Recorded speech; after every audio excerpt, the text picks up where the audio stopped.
of very stable operating costs, with payroll costs continuing to be the largest expense items.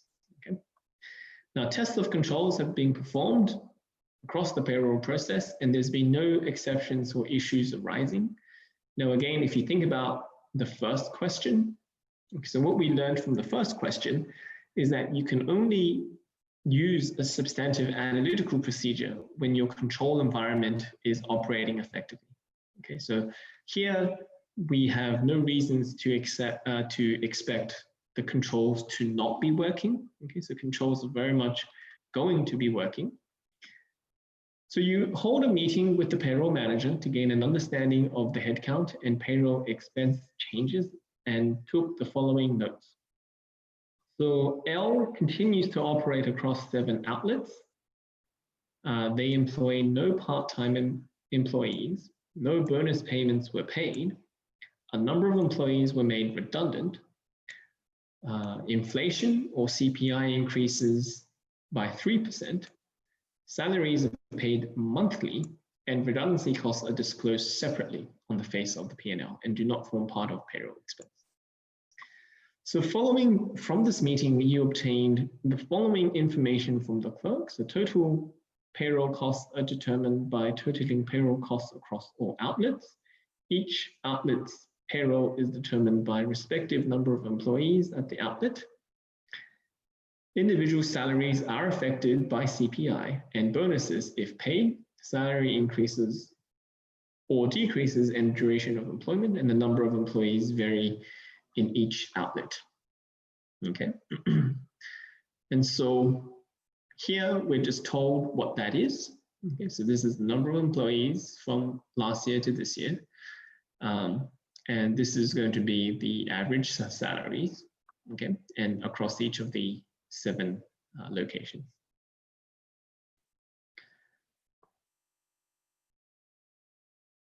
So this part here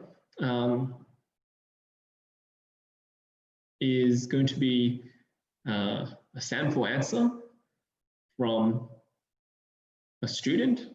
Okay, so remember our task is to design and perform a substantive analytical procedure for the audit of payroll costs in relation to 5 steps. So let's have a look at each of that.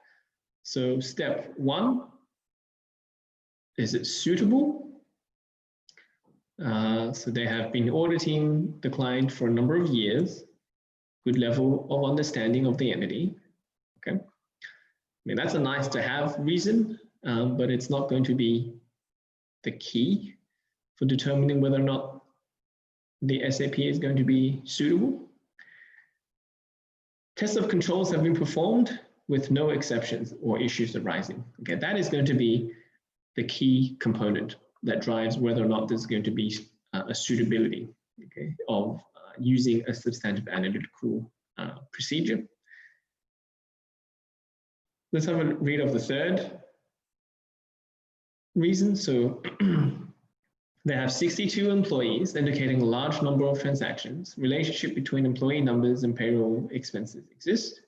These support the use of a substantive analytical procedure. Okay, so this is also a valid point, but we could possibly just rephrase this to say that they have employees who work on a full-time basis, and there are, you know, clear inputs such as CPI and bonuses that impact the wages, and that actually follows a pretty precise mathematical formula.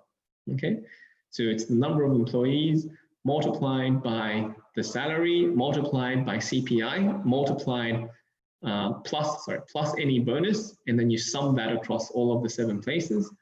That's probably going to give you a payroll expense amount. That's going to be very, I mean, that's a pretty stable mathematical relationship. And so if you just put the controls working and there's a stable mathematical relationship, that will pretty much determine this first component. Relevant financial and non-financial data. Okay, so we need financial data. Okay, so there's So here you can see that the student's answer has sort of done this. So financial data would simply just be the number of employees, the salaries, the CPI. Okay.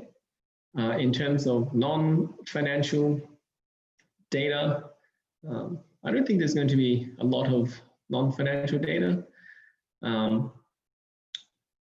So as long as you are able to identify that your substantive analytical procedures, you need employees, you need the locations, you need the CPI, you need the salaries, and you need bonuses, they're pretty much all going to be used, okay, for the SAP. And the fact that the redundancy costs are disclosed separately, that's probably the non-financial information. You know that that's not going to come up that's not going to be part of the solution for the SAP. So set an acceptable variance. Okay, so the variance here, so 325,000 in the draft financial statements and trial balance. Total payroll costs for the company were 4.8 million. Okay, so is 325,000 going to be an acceptable variance? Okay, we're going to have a look at that. And number 4, develop an independent expectation. So the independent expectation is going to just be what you calculate as the okay, so this table here just gives you a sense of what the student answers are. So this is not the model answer, by the way. This is just the sample student answer. So you can see that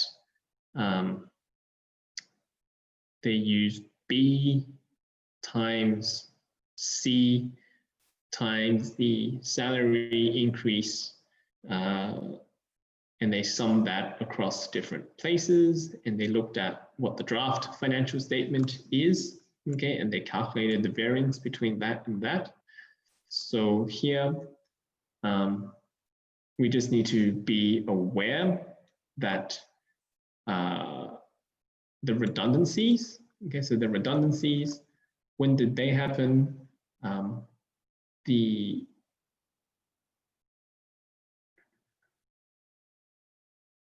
Okay, so the redundancies happened from the 1st of January X5. Okay, so possibly we need to make an adjustment for that. Okay, but really the expectation is going to be what you end up with, and then minus what the draft financial statements, what that difference. So what's the difference between this amount and this amount? So that's going to be what the, what this independent expectation is equal to. And then the variance is going to simply be the difference between the two. And we make a conclusion as to whether or not that's okay or not. And we can compare it back to our performance materiality level. So that's a sample answer. Okay, so you can see that some of that was done well, some of that